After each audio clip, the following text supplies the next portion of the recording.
I've lost my hat. Lost my hat. Well, I'm saying I've lost it. I do wonder if it might be misplaced by somebody else in that house, because I tell you what, I do get the suspicion that there's only me in here with that sort of real belief in my style, you know what I mean?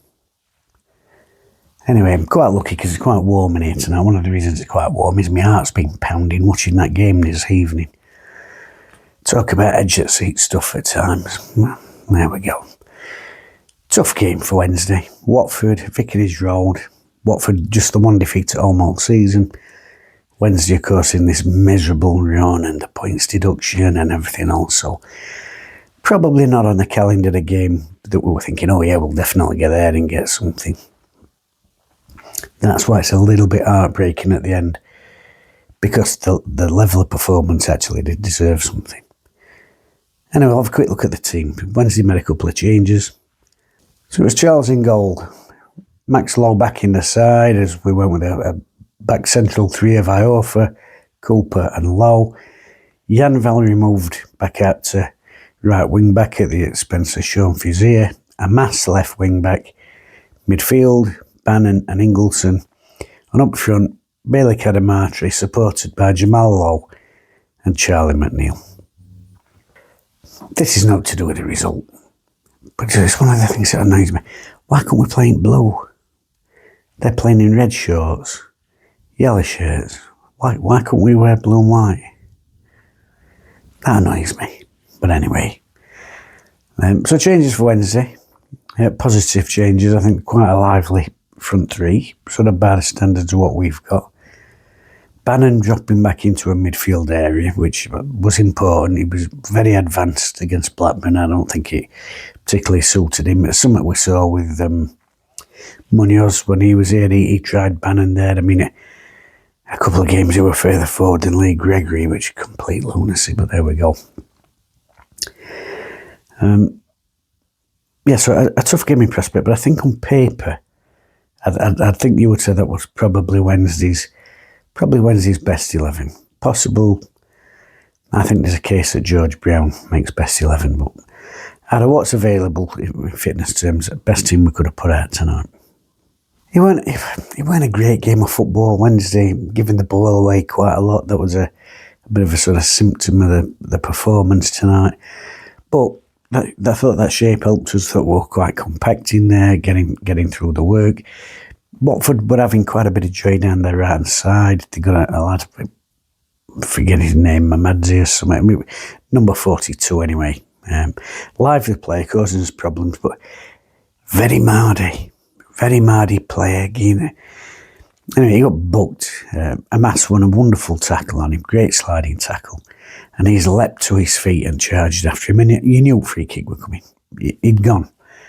So he goes airing after him and whacks him, gets himself booked, and probably 5 or 10 minutes later, he's lucky again. He took somebody else out. I don't know if it was it McNeil? Lucky again. Oh, I tell you who it was Jamal Lowe. Jamal Lowe made a brilliant bursting run, and they're very canny, and this is where experience comes in. He were pulling away from him, funnily enough, but he slowed himself and went right across front of him, brought him down, obviously trying to get him sent off. Now you can say it's not in the spirit of the game or whatever, but good play. So I thought he was their most effective player, but he was living on a knife edge because he, like I said, he were mardy.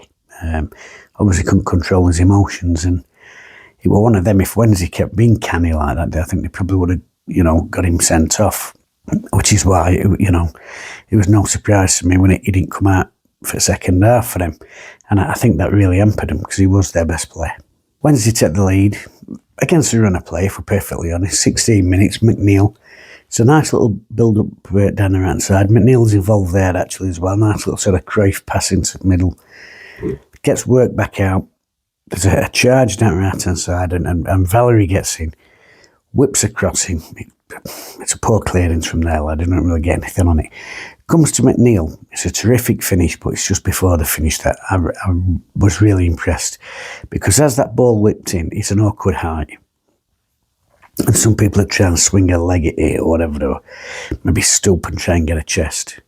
He takes it down wonderfully on his thigh, and then just, as it drops down with this lovely cushion that he does, screws it with a full corkscrew off his left foot, head above the ball, brilliant strike, and curving it away from goalkeeper. Gives Wednesday the lead, and suddenly you could see they were lifted. You could see they were lifted, and we've said this week after week that if Wednesday are going to get anything from games, they've got to score the first goal. So they got that to defend, and suddenly you can just see the levels lifting a little bit. Suddenly we're a little bit snappier into tackle. We start winning little headers and having won a little 2-4 days forward. To that extent, I thought Jamal Lowe were probably one that picks up bunch. I thought his hold-up play were good. And we were seeing a lot of that experience where he were buying little fouls and allowing us to get our back line out, like I said, not a vintage display, but they'd been on top, but we were in it, and that goal lifted us, and it brought that needle a bit more towards the middle. Just coming up to half-time, they had a good opportunity. They had sort of targeted us down left. And when I say targeted, I don't want that to come across the wrong way. When you say targeted, it's like, oh yeah, they'd spotted the weak link in the team, and I don't think it's particularly a weak link.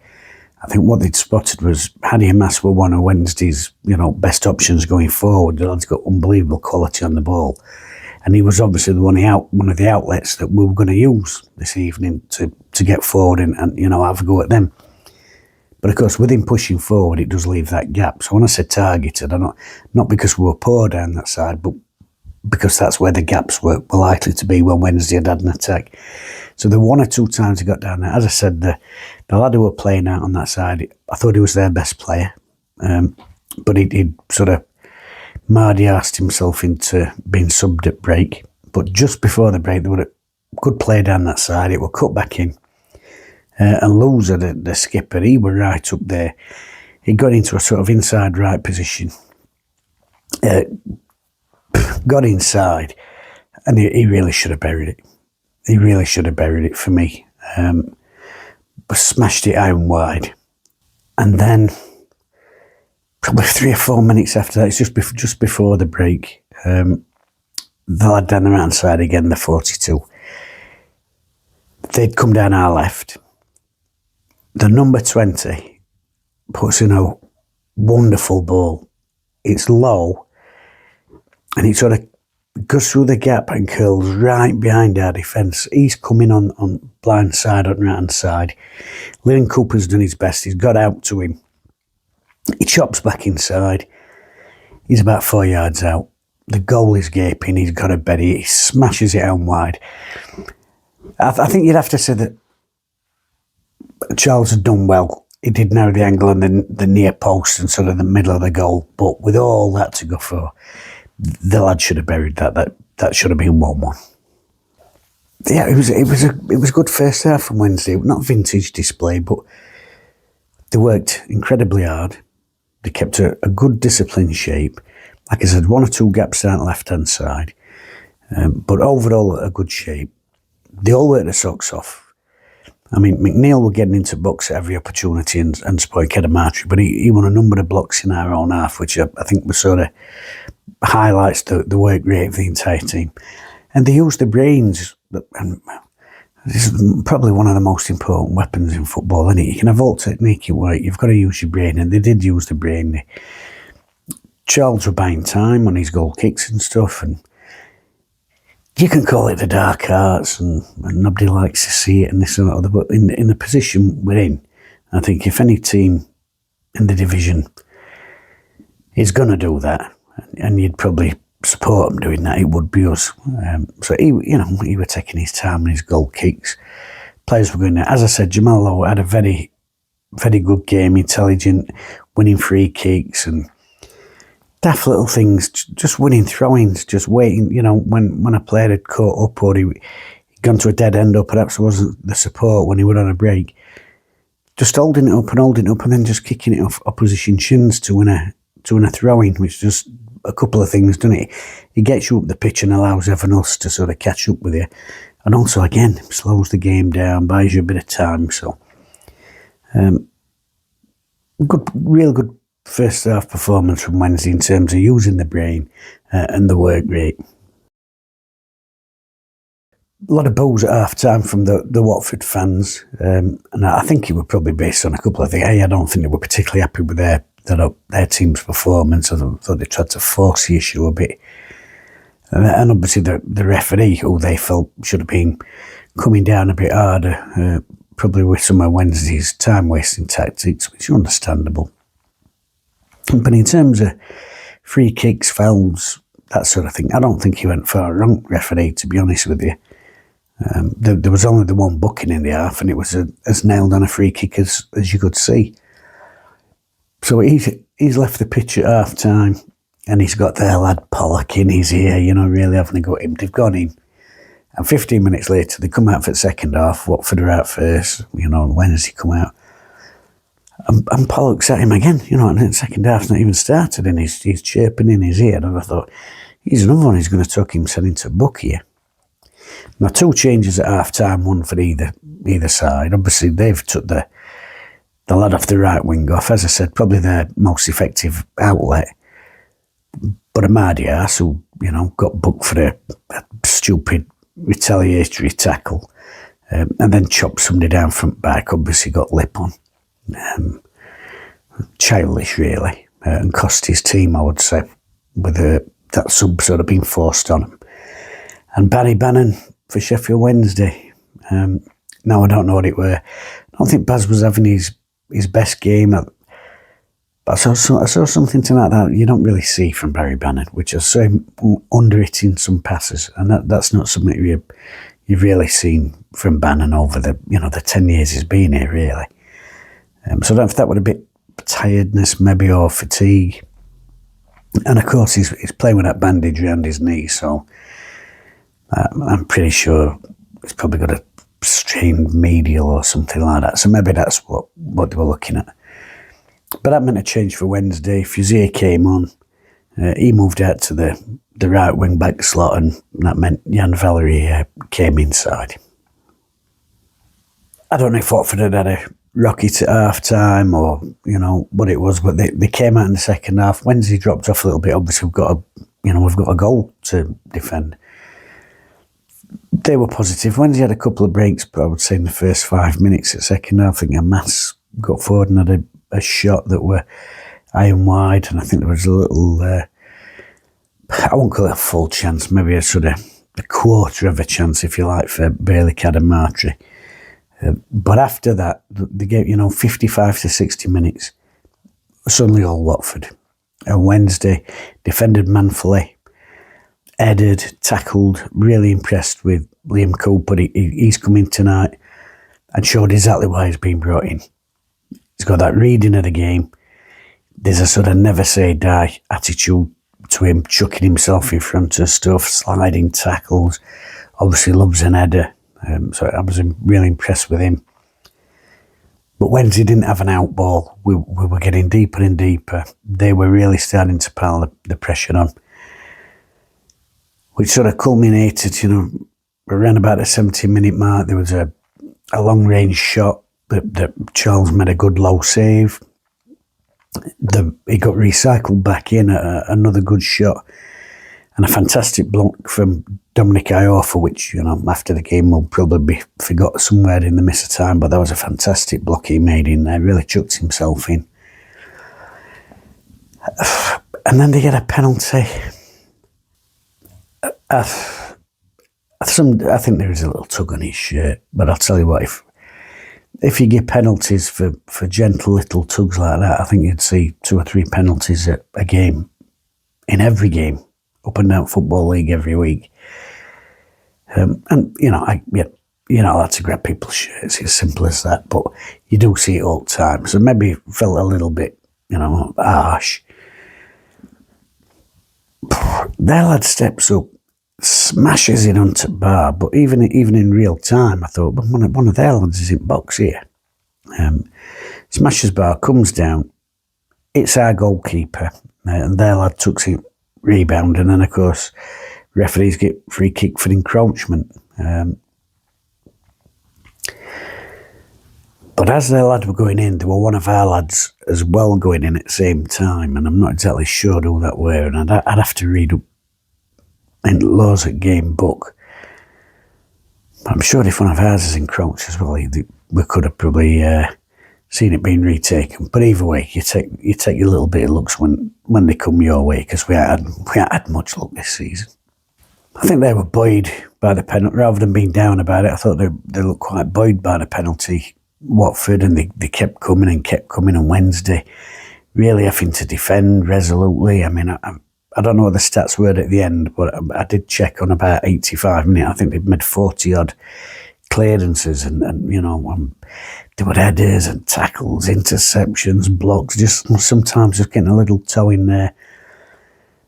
And I genuinely, despite all the pressure that they were having, I didn't think they were going to score. I didn't think they looked like they were going to have that little moment of quality. They had plenty of ball, they put plenty in. And in fact, it reminded me a bit of a game at Hillsborough the other week. What it was Bromgate, or there was a match where we were piling on. But you knew that we weren't going to score. And I'd got that sort of same feeling about Watford. They were piling it on, they were putting plenty of crosses in, lots of them inside-out crosses, as I call them. But we were winning headers. I thought Max Lowe were terrific. Loads of blocks. He was stepping into people when they were trying to play little through balls. And of course, then you get to injury time, and I mean, don't get me wrong, there were some out-in-mouth moments, but we're coming to injury time, and I genuinely thought, we're going to hang on here. We're going to hang on here. And then this is where the frustration comes in. This is where the frustration comes in. We get a little break down the right-hand side. There's 15 seconds left, maybe.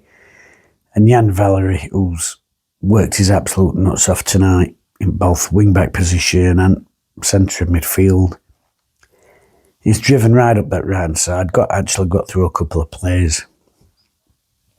And I was muttering it at the time as I'm watching it. Came to corner, son. Just get into the corner. Hold it there. You're probably going to take a couple of whacks on the back of your calf, but whatever. Just hold it in there. We'll get a throw or a corner or whatever it is. And it just sort of drives slightly the other way and it goes out. And typically, 8 seconds later, they've snatched a point. Inside right position, lad comes in on left foot. There's no pressure on him. He's just able to pump it in there. I'd have to see it again. I did think actually there was a foul on one of our centre halves. I'm not exactly sure where, but there was a right wrestle going on in the middle, and it sort of hits that crowd scene, if you like. Comes out. It's a well struck shot from there, lad. Bit of a crowd scene. I think that Charles will think he probably should have done better with. I'm not digging him out because of young lad, been out a long time with that shoulder injury. Made some really good saves in first half, which kept us in the game. So I'm not going to have a pop with him. But I think if you asked him, I think he would say he would expect to deal with it. And equally, like I said, on another day, Valery takes into corner, and that's that. So I'm gutted. I'm not gutted about the result because I didn't expect us to go to Vicarage Road and win the game. I didn't expect that at all. I'm not expecting us to go winning games this season. And we've got a point. I'm not even particularly gutted with the goal we've conceded, because we've conceded some poor goals this season, and we know we're more or less relegated. I'm gutted for the lads. I'm absolutely gutted for the lads, because the work rate that they've put in today was off the scale. To a man, every single one of them. And I must say as well, even at the very end of the game, Icky Ugbo would come on. He chased the ball down the right flank, did really well to win a throw-in off there, lad. Like I said, a little bit of intelligence. He weren't sort of going anywhere with it, just kicked it off bloke shins. And another one, he made it strange and nice sinuses. Another one, he made a block in our box with about 2 or 3 minutes to go. It was actually good defensive play, and then he managed to hook it away and make a really good clearance. So that's why I'm gutted for them, because to a man, they've run the blood to water this evening. And although you can say we didn't have much ball in an attacking sense, and it were all Watford, game's not about possession. Game is about what you do with ball, when you've got it, and what you do off the ball in terms of your team shape. And I am gutted for them. I'm absolutely gutted for them lads, because for 98 minutes, they've worked their absolute socks off. The number of headers, and it's been all of them. Lowe, Iofa, Cooper, they've all stopped shots with their bodies. All through midfield. I mean, Ingleson looked knackered at end. He'd been up and down and up and down. And like I said, in terms of the season, I'm not bothered. I'm very accepting of the situation that we're in. And I know that we're going to be in League One next season. That's... And as I said, I'm not gutted in terms of, we've gone to Vicarage Road and only got a point, because I wasn't expecting us to get out down there. But I am gutted for the lads, because they've worked so hard. They've worked so hard. And overall, I think they probably did deserve points. I really do. Because they were blocking out a team that, like I said, fantastic home record, just the one defeat at home. You look at the sort of quality they've got in their first 11, and the quality that they're able to bring off the bench. And then you look at us, and we are scrabbling, truth be told, and the effort they've put in, I'm devastated for them lads. And some of them looked a bit broken at the end, but they shouldn't be. They shouldn't be. And I know it's hard, but they've gone there and they've got a really good point, and they've put in a level of performance that fans will always appreciate. And the noise you could hear from that away end as well, by the way, on a midweek night, on a school night, coming up to Christmas, unbelievable support and noise made. And they will have appreciated that level of performance. Not the most pleasing spectacle on the eye, but the hardcore Wednesday support know when they see the effort, and they've seen the effort tonight. I'm gutted. I'm gutted for the lads. It's a point, and it's, in the bigger scheme, it's a really good point.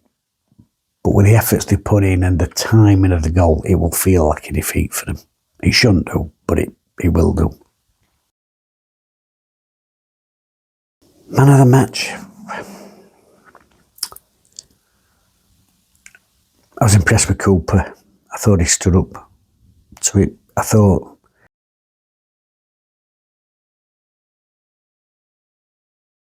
Mike's Lowe was really good today. Head, kick, tackle, stepped into people, which is, it's always a gamble. You're stepping into people and they spin you, but he was stepping in positively, getting in front and winning ball when they were like on half turn. I was really impressed with him. Jan Valery again, I know, he should take it to corner flag, and he'll know that as well. But again, his work rate, it's been absolutely fantastic on right hand side and in middle. Young McNeil, who, for large parts of last season weren't fancied, but what Charlie McNeil has got is confidence. That kid believes in himself, and you can't buy that, you can't coach that. Even when he came on for his little cameo in United game, which weren't Wednesday's best display by any means, he'd come on and he'd had a pot shot. He went 5 yards wide, but he weren't bothered. 25 yards out, he was like, yeah, I'll have a pop, bang. Scored against Preston the other day, and he's got that confidence about him. So impressed with him, but I was also impressed the way he was getting back as well, and working hard in that sense. And like I said, I thought Jamal Lowe showed a lot of experience tonight in the way we're holding ball up, winning little free kicks, managing to slow game down, winning winning corners and throw-ins and stuff like that. But overall, yeah, I think I would say I would go for Max Lowe. Yeah, and I've got to do that because I can't just keep giving it to Harry Amass every week, who, again tonight, has been superb. No, don't change your mind, Jim. That kid is such a talented player. He's so good on ball. So good on ball. Such a low centre of gravity. His ability to get past people. And I think we've seen tonight, Watford had a lot of joy when he was up and out of position. But when he was back goal side, his defensive work was really good. He was really strong in tackle. He was getting a footing. And the odd time that they did look like getting past him, because they got a couple of pacey lads out there, really, really good clean execution at slide tackle, which, should always be a sort of last resort tackle. But when he did them, fantastic. Really, really good. I can't vote for him again. Yeah, I'm going for Max Lowe for my man of the match. Oh, God. I'm gutted for the lads. I really am. Anyway, I suppose I better get off because I've got to work in the morning. Not particularly fancy, actually, because I've just had my day off. And badly on my day off. You're never badly on work's time, are you? So, work in the morning. So I'll probably listen or read a bit of my book. And I'm staying offline because it's the situation we're in at the minute. I'm sort of accepting of it.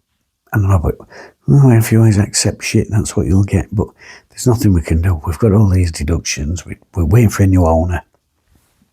The results aren't going our way. And I know that now Voldemort's gone,